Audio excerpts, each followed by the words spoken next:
আসসালামু আলাইকুম। মনের শক্তি বইয়ের ৮০টা অনুশীলন টপিকের ৩ নাম্বার অনুশীলন নিয়ে আমি একটু আলোচনা করব যে আপনি জীবন গড়ার জন্য দায় দিবেন কাকে?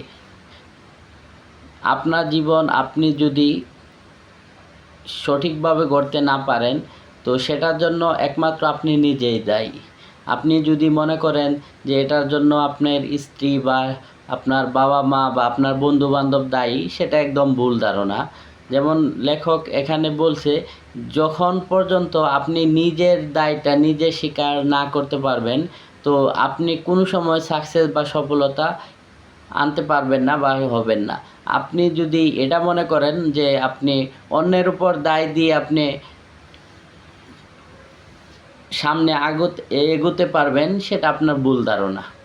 যেমন আপনার একটা জীবন, আর এই জীবন গাড়ির যদি আপনি নিজে ড্রাইভার হন তো সেক্ষেত্রে এটা লেখক বুঝাইছেন যে আপনি নিজে যদি ড্রাইভার হন, আপনার সামনে যদি কোনো বাধা বা কোনো পাহাড় বা কোনো প্রবলেম আসে তো সেই প্রবলেমটা আপনি কাভার দিতে পারবেন নিজে মাথা ঠান্ডা রেখে বা ধীরস্থিরভাবে ভেবে শুনে আপনি কাভার দিতে পারবেন। আর আপনি যদি নিজের জীবন গাড়ি আরেকজনের উপর ভর করেন যে কেউ আমাকে করে দিবে বা কেউ আমাকে নিয়ে যাবে, এমনটা যদি হয় তাহলে আপনি ইহকাল আর পরকালেও আপনি কোনো সময় আপনার গন্তব্যে পৌঁছাতে পারবেন না। তো আমি মনে করি যে লেখক এখানে যা বুঝাইতে চেয়েছেন যে জীবন আপনার, সিদ্ধান্ত নেওয়ার মালিক আপনি। আপনার জীবনকে কিভাবে পরিচালনা করবেন এবং আপনি কিভাবে চলবেন, আপনার কি সিদ্ধান্ত নেবেন সেটা একান্তই আপনার। যদি আপনার জীবন অন্যের উপর সিদ্ধান্তহীনতায় ছেড়ে দেন তো আপনার নিশ্চিত আপনি এটা ধরে রাখতে পারেন যে আপনার সামনের ভবিষ্যৎ অন্ধকার। আপনি হতাশ হবেন বা আপনি অন্যজনের দিকে তাকিয়ে থাকতে পারেন।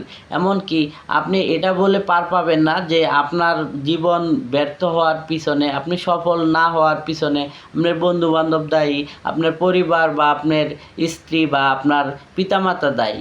একমাত্র আপনি যদি ভালো করেন সেটারও ক্রেডিট নেবেন আপনি, আর যদি খারাপ করেন, কোনো ক্ষেত্রে যদি ব্যর্থ হন তো সেক্ষেত্রে এটার ব্যর্থতাও আপনার মাথা পেতেই নিতে হবে। তো লেখক এই অনুশীলনটিতে ৩ নাম্বার অনুশীলনে এটাই বুঝিয়েছেন। তো আমি মনে করি যে এগুলো আমার জন্য বা এরকম সবার জন্য থাকাটা জরুরি। তো আল্লাহ হাফেজ, ভালো থাকবেন ইনশাল্লাহ।